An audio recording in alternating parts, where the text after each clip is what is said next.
오늘은 무안군 몽탄면에 있는 밀리터리 테마파크 호담 항공우주전시관에서 하늘을 나는 비행기, 즉 항공기의 연대 발달사를 한번 살펴보도록 하겠습니다.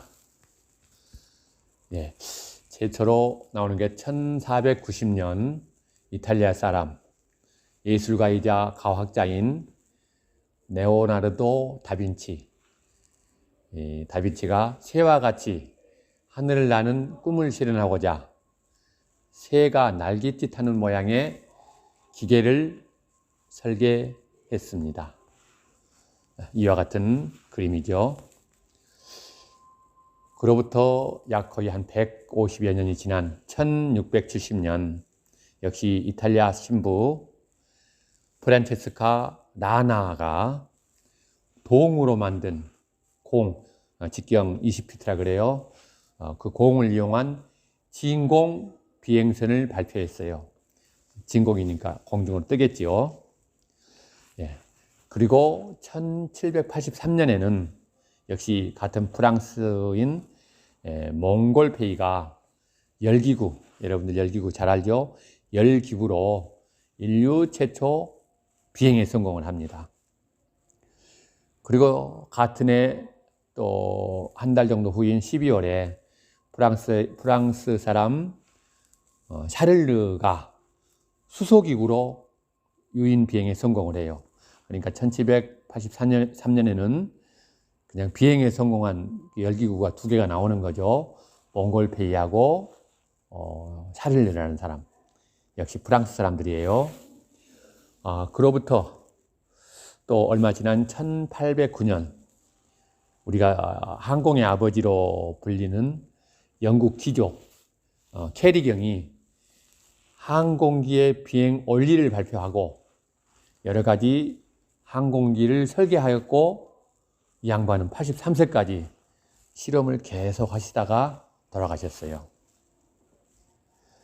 그로부터 약 50년 후인 같은 프랑스 사람 앙리 제파르가 3마력, 말 3마리가 끄는 힘이겠죠. 3마력의 증기기관을 장착한 비행선으로 처음 비행을 딱 합니다. 그 비행선의 길이는 무려 44m, 직경은 12m인데 시속 9km를 갔다 그래요. 그 비행선의 연료는 가연성 석탄가스를 사용하였다고 합니다. 이 사진에 한 장 올려보겠습니다. 그리고 1889년에는 이때부터 이제 프랑스 사람이 아닌 독일 사람이 나와요. 독일의 오토 릴리엔탈.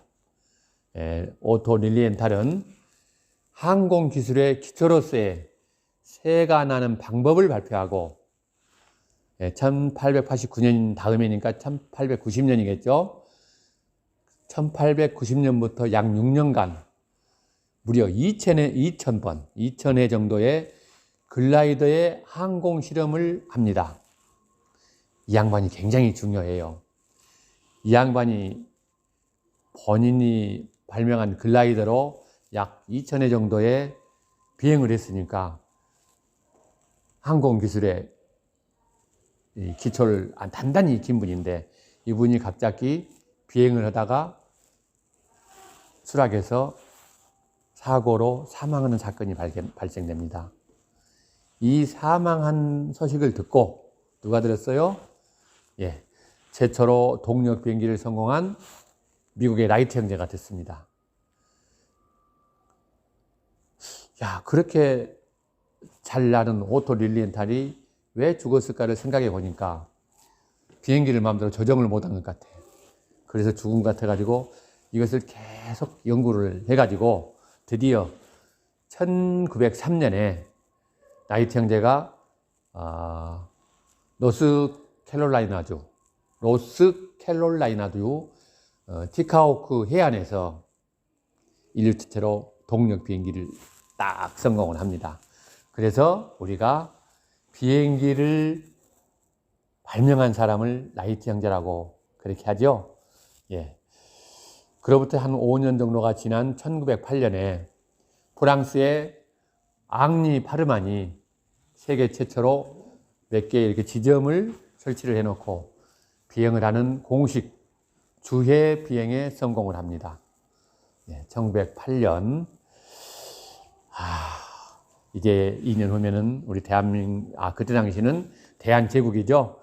대한제국이 일본에 드디어 나라를 빼앗기는, 아무튼 그 무렵이니까 우리 대한민국의 역사에서는 상당히 슬픈 해가 되었을 그 무렵이죠. 예, 역시 1909년에 프랑스인 누이 블레리오가 영국과 프랑스의 도보 해협이 있죠. 이 도보 해협을 횡단하는 비행에 성공을 합니다. 예, 비행 시간은 36분 30초가 걸렸다고 해요. 거리는 약 37.6km를 날았습니다. 예, 이때 이제 1910년이 되면은 대한제국은 일본의 일제 감정기가 시작되는 해가 되겠습니다. 1910년 일본은 조선을 강제 병합을 하게 되지요. 네. 그 결과로 그로부터 약 9년여가 흐른 1919년 3월 1일 우리가 잘 아는 3.1 운동이 일어나게 됩니다. 그 3.1 운동의 여파로 상해에서는 드디어 상해 임시정부가 수립이 되지요. 예, 그 상해 임시정부가 수립된 이후 다음 해인 1920년 드디어 상해 임시정부의 국무총장인 노백린 장군이 미국의 캘리포니아주 일로우스에 한국 최초의 비행학교를 설립하고 레드우드 비행학교를 수료한 조종사 6명, 우리나라 사람으로 최초로 이용선, 이초, 오임하, 이용근, 황장호, 장병훈 이렇게 6명입니다. 이렇게 6명을 비행교관으로 임용을 하고 무엇이에요? 독립운동을 위해서, 독립운동을 위해 공군의 조종사 양성에 헌신합니다. 그 결과로 드디어 2년 후인 1922년 안창남이라는 조종사가 우리나라 동아일보의 후원으로 12월 10일 우리 여의도 비행장에서 금강호라는 비행기로 약 15분간 고개 비행을 하여 모인 시민들의 열광적인 환호를 받았다 합니다.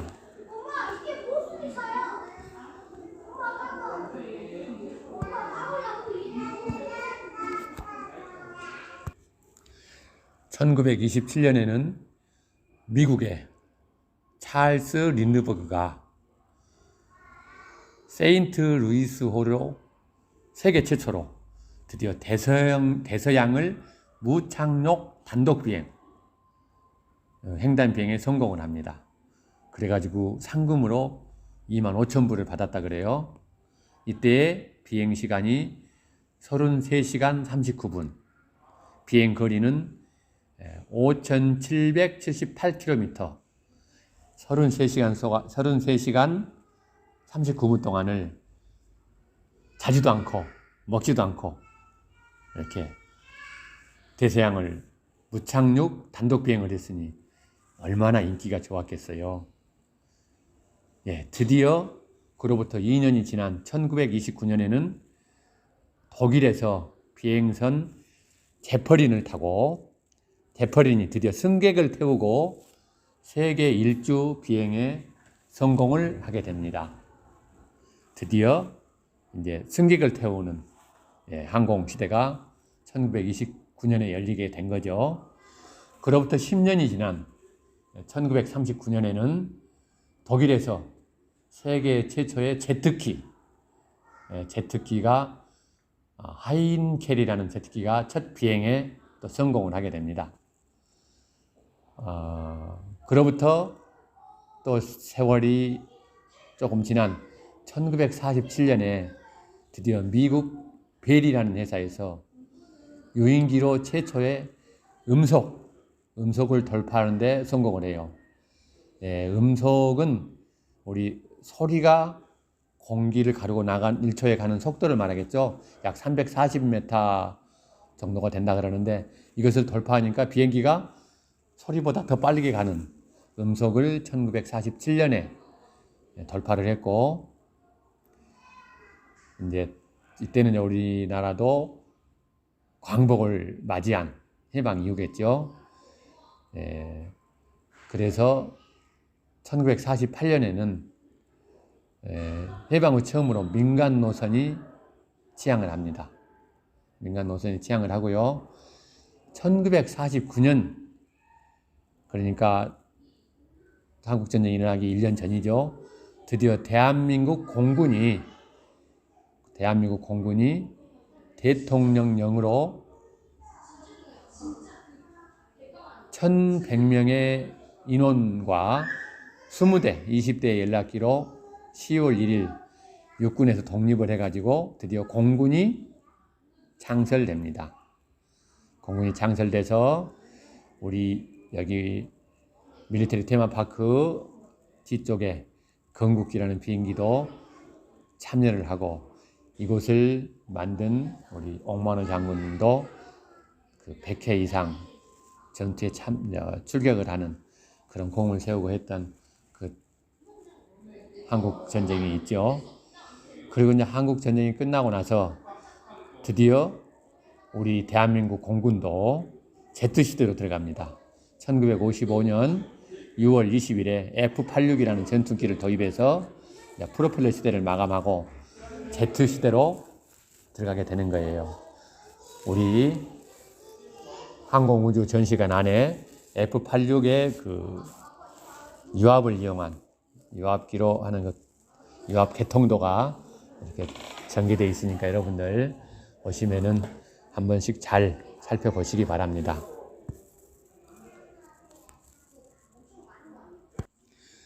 (1961년) 소련 우주 비행사 유리 가가린이 세계 최초로 지구를 일주하는 일이 벌어지죠. 타고 갔던 그 우주선은 보스토크 1호라고, 보스토크의 중량은 4.7kg 나와 있는데, 제가 다른 데서 한 번 더 확인해 봐야 될 것 같습니다. 이렇게 가벼웠을까 하는 생각이 좀 들고요. 지구를 일주하면서 그 걸렸던 시간은 1시간 48분, 1시간 48분 동안에 지구를 이렇게 한 바퀴 일주를 했다고 합니다. 드디어 우리 대한민국도 그 대한항공이라는 항공사가 국내선을 취항을 하게 돼요. 정기 운항을 개시를 해가지고 드디어 우리 대한민국에도 항공사가 운항을 시작을 했습니다. 그리고 이제 그로부터 상당한 시간이 흐른 1988년이 되어서야 제2 민간 항공사인 아시아나가 탄생을 하게 되죠.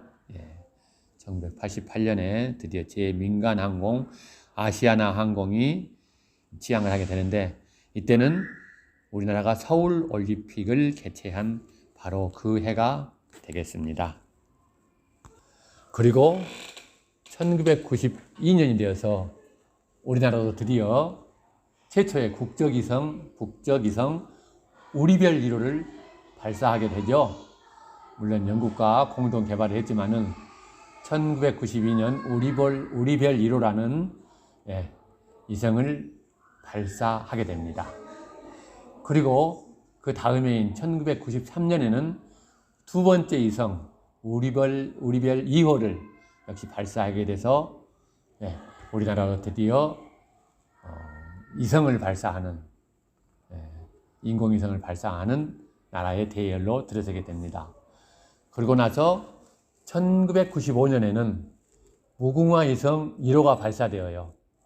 이 무궁화 위성 1호에는 우리나라의 그 한국의 TV 위성 방송, 위성 통신 발전에 큰 계기가 되었고, 우리나라 그 난청 지역, 시청을 할 수 없는 난청 지역의 해소, 기타 정보 수집 등에 활용되어서 대단한 그 일을 했던 위성이 되겠습니다.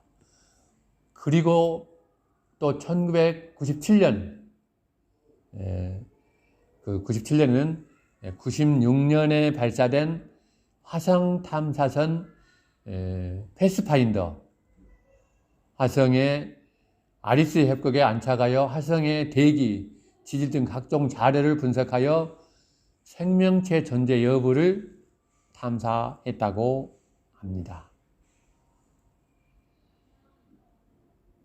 그리고 우리나라는 이제 쭉 위성을 발사하고 있지 않다가 1999년 5월 26일 드디어 우리나라 순수 국내 독자 설계로 개발된 우리나라 고유의 위성 우리별 3호가 발사하게 됩니다.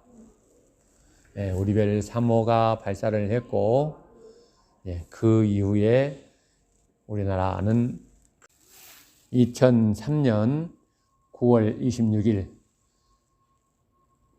우리별 4호를 발사하게 됩니다. 이 이후의 얘기는 2편에서 더 자세하게 만들어서 올리도록 하겠습니다. 감사합니다.